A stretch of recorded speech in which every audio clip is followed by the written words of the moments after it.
Hey there all YouTubers, Chris Robson here, and this is my newest Little People Big Dreams book of King Charles, our newest king. This is a special one to honour his coronation.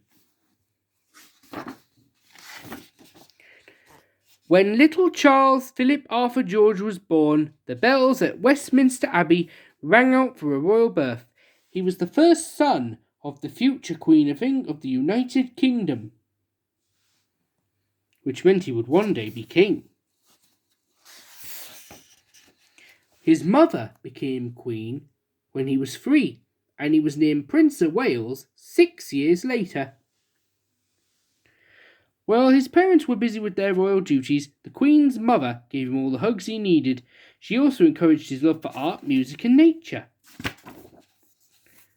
His father was a practical man who wanted his son to stand on his own 2 feet, so he sent him to a boarding school where the future king could rub shoulders with other boys. But far from home, Charles felt quite alone. But things got better when Charles decided to go to university in Cambridge. He studied history and became the first royal to earn a degree.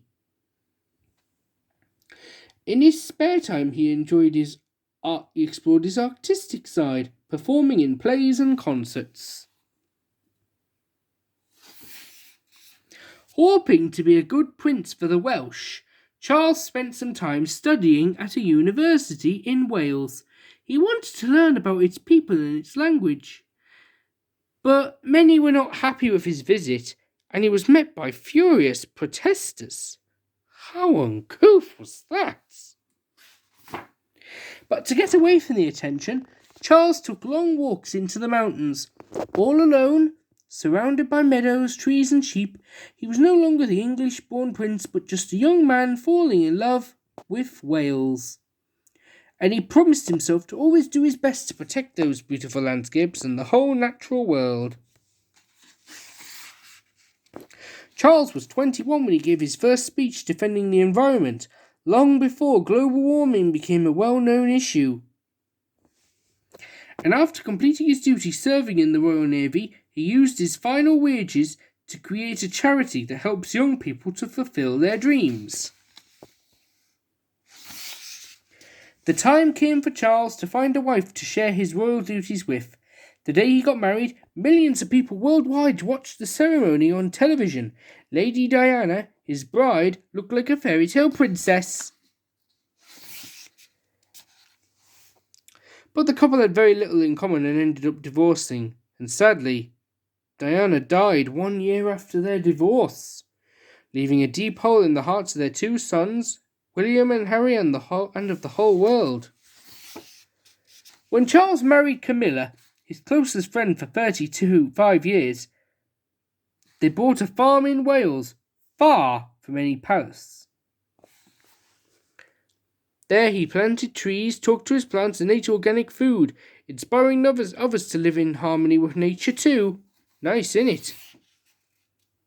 Charles worked on hundreds of good causes that needed his support.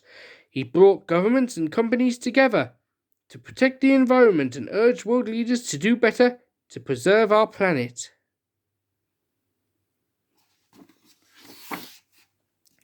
And as his mother grew older, Prince Charles took over more of her duties, from making speeches and meeting important visitors to travelling overseas. And Charles was a 73-year-old grandfather when the Queen passed away and he became king. I remember that time very well. Shook everything up. But from then on, he promised to serve his people with love and respect, just as he had done since he was a child. It had been a long journey for little Charles, and after a lifetime of preparing for the job, he hoped not to let anyone down. And we know he won't, will he? He'll be a perfect new king, I hope.